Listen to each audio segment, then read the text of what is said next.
and welcome to D.O.P.E Conversations. I am so excited, and I know I say that every week, but this week I am truly excited because I did something that was a little bit out on faith, and today I have Dr. Melina Abdullah here, and I'm so excited that I almost can't speak. So I wanted to share her knowledge that I got to take part in today. And she's our resident activist at PVAMU, and she's spoken to us before, and it was amazing, inspiring and encouraging. So I wanted to ask her today to be on the show to hopefully inspire and encourage you. So thank you, Dr.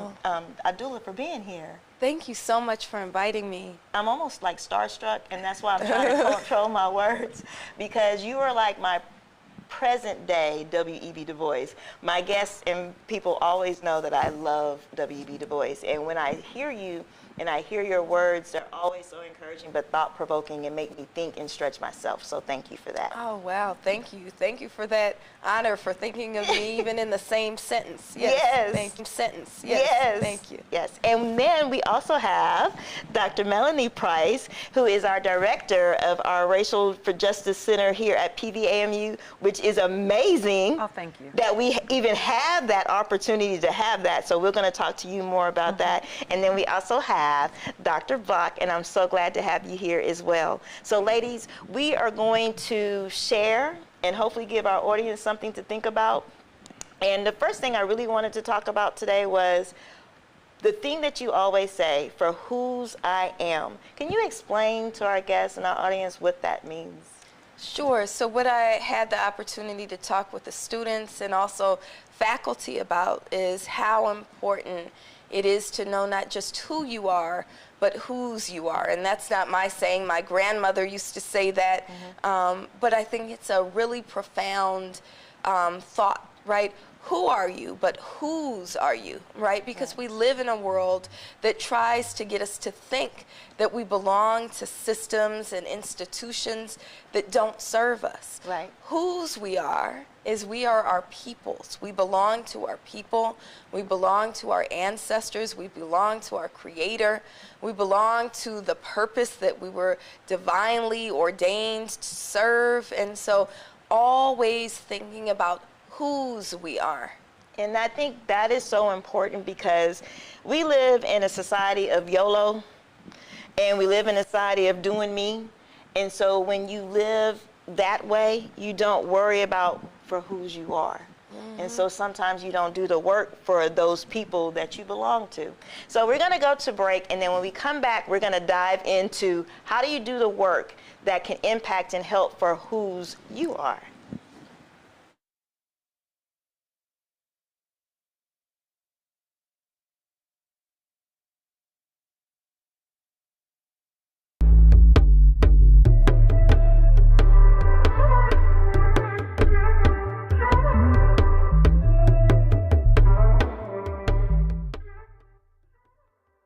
Dare to forget that.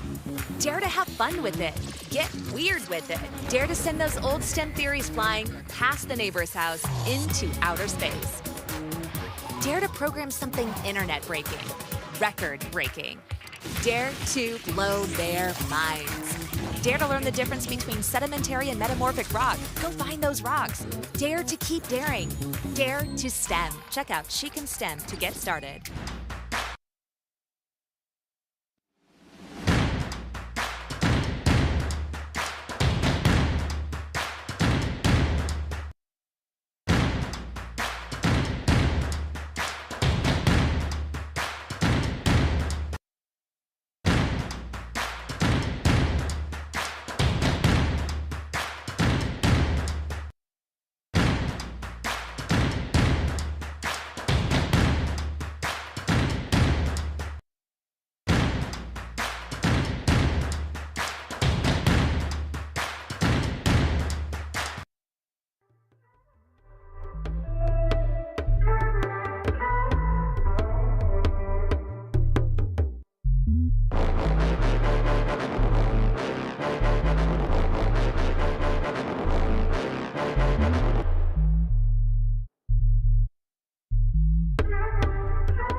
welcome back. And again, today we have our residents, our activists in residence. That's almost a tongue tie.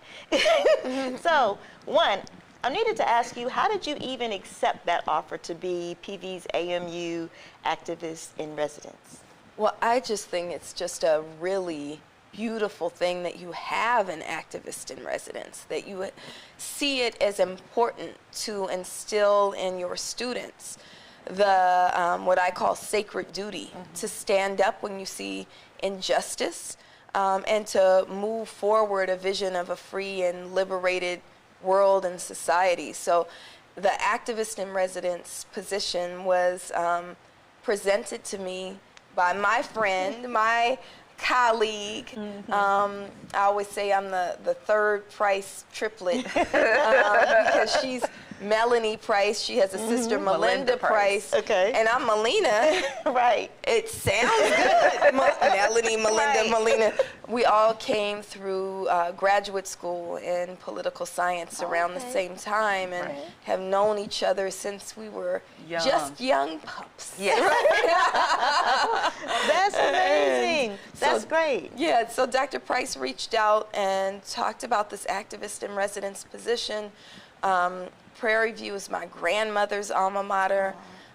So everything just seemed like divinely ordered, and really a beautiful place to really integrate intellectualism and movement on the ground. So I'm very grateful and honored to be the inaugural activist in residence here at Prairie View. And we were so blessed to have you. The students really learned a lot from you.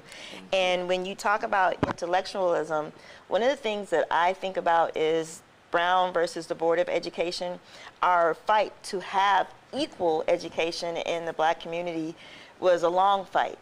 And when you think about the historical impact and where we are now as far as education, I'm curious to think about what you all think as faculty and what you think as faculty and an activist, because you serve double duty. How do you think that outcome of the case really helped or hindered our community? Do you think, what do you think the impact was? Isn't this a short show? It is. So give me like the bullet points, I guess. Yeah, well, I'll give you a few bullet points. Okay. Right? So, of course, we want to topple barriers. We want to topple segregation. And really, Brown versus Board of Education in 1954 was meant to topple segregation, right? But I think that we need to think about the difference between desegregation and full-fledged integration, right? Especially when it means abandoning the things that we built for Black community. We do need, and we talked about this in the our faculty conversation, spaces of Black autonomy. And so desegregation and the ability to come into spaces that previously tried to keep us out, right, is really important, and we have to balance that with also nurturing and growing and holding on to and maintaining spaces of Black autonomy. Yes, very true. I think we do. I don't think the case was to get rid of our spaces, but we wanted equality in our spaces. Right. I mean, Thurgood Marshall said separate but equal is inherently unequal, right? Because if you live in a society grounded in white supremacy, which America is, right, then the white folks who hold the bulk of the power are going to say the part that they hold on to is going to have the new textbooks and the new school buildings, and we get whatever crumbs are left over. So separate but equal is inherently unequal. So we want a right to get into the public spaces, and we also need our own stuff as Black people. Exactly. Which brings me to you, Dr. Price. Having our stuff as our own community with the center, how do you think, or what do you view the case about, or the impact of the case? You know, when I think about Brown, one of the things I think more than anything is we only had maybe one generation to ever actually truly benefit from Brown, right? Almost as soon as school integration started to happen, the effort to desegregate schools again, the effort to segregate schools again was put in place. And so maybe from in the 1980s, we had some form of racial integration efforts, but really before and after that, we have had only those people who have pushed ideas like neighborhood schools only in an effort for their children to remain in unequally funded schools. That is, so that certain neighborhoods can get more from the school district than others. Yeah. But I also think about the impact of it on rural communities. Okay. My mom is from a town here in Texas called Eagle Lake, Texas, and they had a storied history of a school called E.H. Henry, but at integration, they completely shut that school down because the town never really could afford more than one school. Okay. And so then the order to desegregate them forces them to close these schools they couldn't afford anyway. And so when they close those schools, they also close down traditions, and they close down opportunities, and they close down employment for certain people. And so now that school closed in 1970, actually, and now they have their school reunions, and you have to remember their last graduated in 1970. Wow. Right? And so the history of them is also dying out. Right. With the people. And I think about those kinds of things that were not the dreams of the people who wanted equal school funding, who wanted integration. They wanted integration because they wanted their children to have equal access to the place where opportunities were.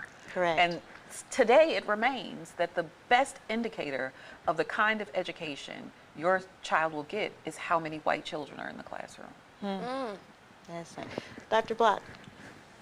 I ditto what everyone has stated, and I also think that with the Brown versus Brown, with the Board of Education in terms of that, the only thing that we needed was the same books that you sent to their school. And integration, although it was good in some places, but sometimes it did not work for our benefit, because when you shut down history and the school is used as a storeroom, Right. and you shut down that type of connection, and then you bus people from X, Y to X, Z, or wherever they have to go. It's a sort of demeaning in the minds of an individual, because you begin to think, and it could become something that you believe, that what you had was not of any benefit. Right. It was not up to standard. It was not good. And it goes back to that inequality piece, that if you would just give us the same Yes. advantages that you have or had, we would have the same footing as long as we're given that opportunity. And it goes back into the slavery days. And my dad used to always say this, that our problem is that we could not read. You're right. And they did not want us to read. Right. So we did not have what we needed to start reading. They would not provide us the books. Right. Goes the same thing with the integration that we were trying to do. And as of today, I know that we have made progress, but when you look at where just America is today with the African American, I have to go back and ask myself just how did the integration scene really help us? Right. And it could be a good thing, but it can also be a bad thing, because history, they say that if you don't know your history, You repeat yourself. and this goes back to them trying to erase us as history now, thinking that if you tell the real story, Right. what impact is it going to have on others that are not, and Right. I'll say of the African American culture or of a minority culture? That piece has to always be something that should not be forgotten. Right. And the integration piece has its benefits, but it also had that negative overtone, because all we wanted, and it starts with what you and Dr. Molina said, was equality. Yeah. Didn't have to be that you just necessarily separated us Right. from everything, but make it equal. Exactly. First thing I said, if you have the 8th edition, don't send me or give me the 6th edition. Right. Something that was a throwaway. Right. Give me the same edition that you have. Right. Right. And let me take the knowledge, and you'll see what I can do, which will be the same thing that you get when you read the book. Thank you. So it has to be equal. Exactly. And the reason why I chose this is because I believe that education is a foundation for most achievement in America. Going back to what you said, not being able to read did hold us back from a lot of opportunities. So in order to gain from education, it has to be equal in some way. We already discussed all the problems that we've seen in education as an impact from Brown versus Board of Education. But now that you know, and you know how to engage with it, you know the rich research about it, how do you work to change that? So that's where you come in today, is saying, so now how do you begin the work? How do you begin the work to change some of the things that we see wrong in education? That's a big question. I think that we have to vision an educational system that's really liberatory, right? That really nurtures the creativity and brilliance and souls of our children, right? That allows them to step into the fullness of their being and of their potential. Yes. I think that too often now school systems, and you know, in some way this is the intention of school systems, are meant to get our young people to conform to a system that was never meant for their benefit, right? So how do we build systems that, again, nurture their creativity and their brilliance? I think that we invest in, you know, one of my mentors, Dr. Julianne Malveaux, always says that budgets are statements, they're moral and ethical documents, and they're statements of our values, right? So when you talk about school systems that spend massive amounts of resources on school police and don't have nurses on campus, don't have counselors on campus, don't have librarians on campus, then schools become places where you're actually policing our children, putting them on what they call a school to prison pipeline, rather than helping them become the artists and teachers and doctors and engineers that they could become. You are tracking them for a criminal system of injustice. And I think that this is where we get to this question of the relationship between equality and equity, right? Really what we're looking for in our schools is equity, is fundamental fairness, where we're building schools, especially for Black children, that serve them, that don't police them, that allow them to be free and creative beings. Yes, thank you. I totally agree with you, and I agree with you on the fact that once we've had the discussion, there are some ways that we have to start looking at maybe something different. Mom's Mabley, one of the quotes that she had that I love to death is that if you continue to do something the same way, you will always continue to get the same outcome. So we have to start looking at something different. We're going to go to commercial break, and then I have a question for Dr. Price and Dr. Block. Thank you.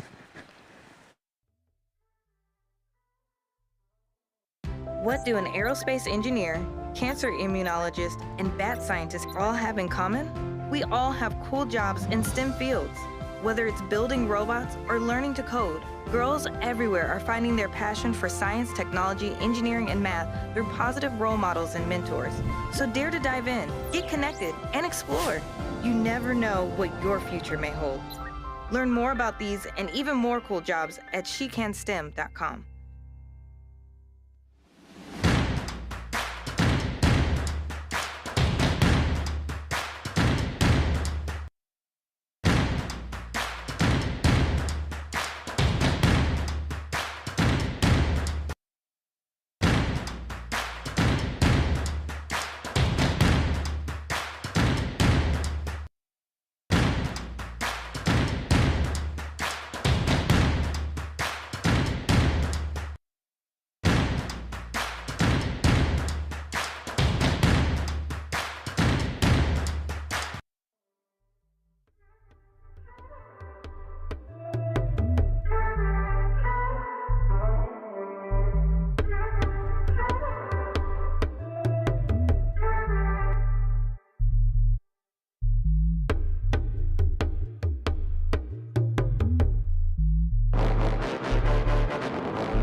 Welcome back. And now I want to talk to Dr. Price and Dr. Block, because here at PV, we have the luxury of having a race center, but we also have the luxury of having a president that encourages our students to get involved and be active. So as faculty here, how do you encourage students in your classrooms to be involved and be active in your prospective classes? Because you have to teach different contents. You're STEM, you're political science. So how do you do that? Well, political science is easy, right? Because basically you walk in the door saying, do you know who your congressperson is? Do you know who is the mayor of the place where you live? Like, you ask these sort of basic questions immediately that's require them to do more research about themselves. Right. That is at the most basic level. Who are the people who claim to represent you? But more than anything, for me, I'm very interested in creating critical thinkers, creating people who challenge and ask questions. Right. I mean, the hard part is they then challenge you and ask questions of you. But if you're doing it right, then you're proud in that moment, right? You're proud when they assert themselves. But our goal is to really tell kids not to take anything at face value. None of it. And so that can be tricky. Yes. For them, because then they have to start questioning things that they learned at home that they weren't allowed to question. They have to start questioning things that people they trust on this campus tell them. But my goal is to tell them to question everything. That's good. I like that. Ms. Fly. And Dr. one thing Block. that happens with the STEM area, since that's what I'm in, and specifically the department that I serve, we make sure that our students understand, number one, there is a recipe for success. Okay.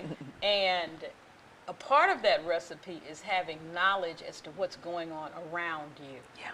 And one of the main things that you have to do is read. Yes. And if you're not reading, and I always say to my students that reading does not mean that you are enunciating, pronouncing the words correctly. It means that you actually know what you're reading. Right. And when you come across something that you don't know, common sense should tell you, let me look it up and see what it is. Because in the STEM discipline, it goes back to that inequality. And it's so prevalent now because you have all of these programs that talk about making STEM as diverse as possible.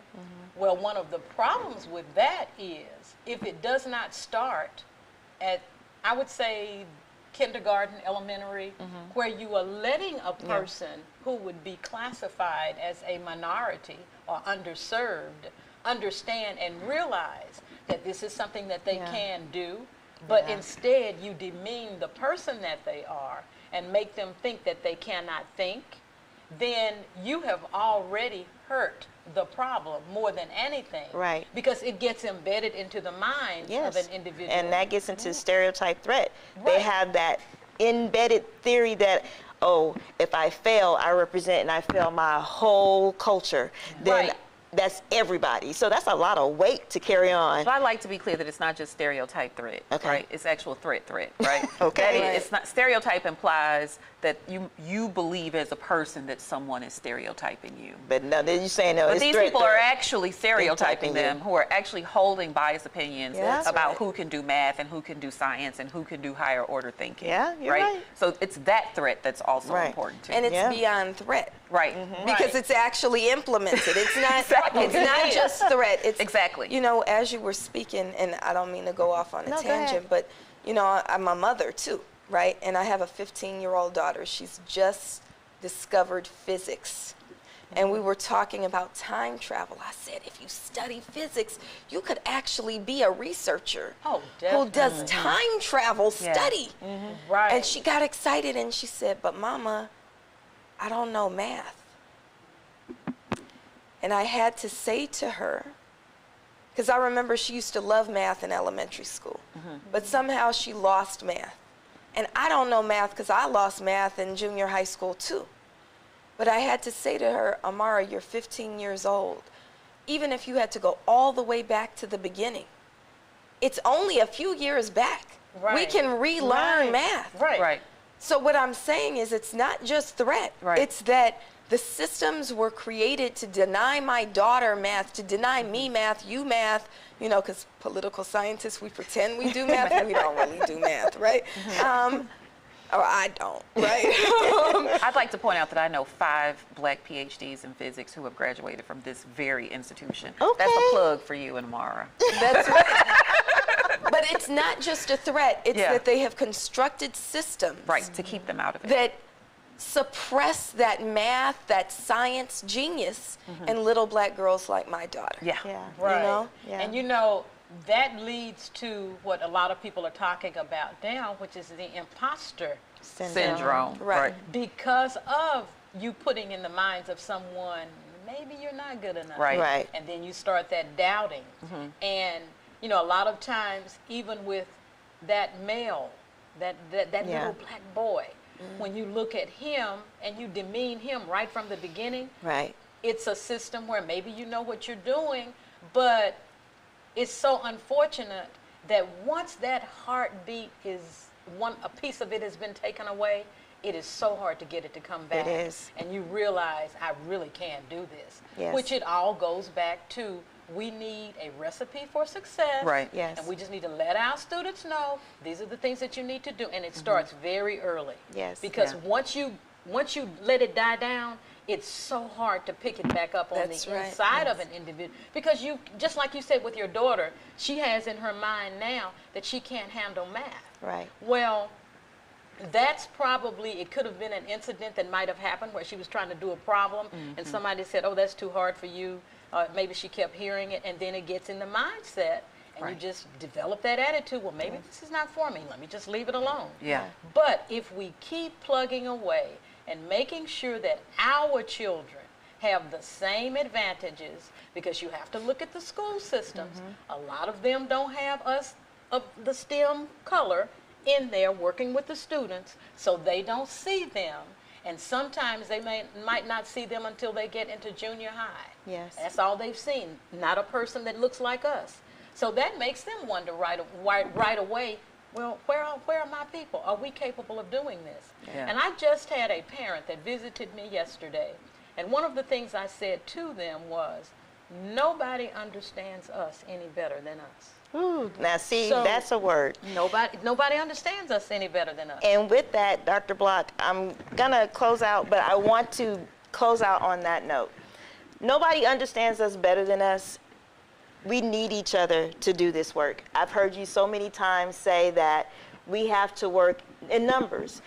To work alone, you can work alone, but what will you really truly accomplish by yourself, what we can accomplish together? There's so many things that we have to accomplish. We can't afford to be on an island working by ourselves. We need to work together. We need to partnership. We need to find those alliances that we can do to tackle our problems, because they are of many. But so my challenge to you is, one, is to find out and remember of whose you are, but also to find out what your activism is. I always say that there's not one form of activism, and I truly believe that. So I want you to continue to find your purpose and continue to tune in here so I can maybe find guests that can give you nuggets to do that. Next week, we will have the graduate students of PVAMU on the show. And at 4 o'clock today, I'm going to have Tiffany Thomas, our assistant professor in our community development college, but also she's the council person of District F. So I'm can't wait to hear what she has to share later on today. So tune in at 4, but also tune in on April 22nd to my podcast. Dr. Billy Hawkins from University of Houston will be on to talk about critical race theory and sports, and how we have gone from the plantation to the sports field. So I'm really excited to hear his thoughts and his research. But thank you for tuning in to this special episode of D.O.P.E Conversations. We ask you to click on PVAMU TV and follow, and click on Bakita Pegram and follow. And please follow these beautiful ladies. They got so much to share. Have a great day, and Bakita out.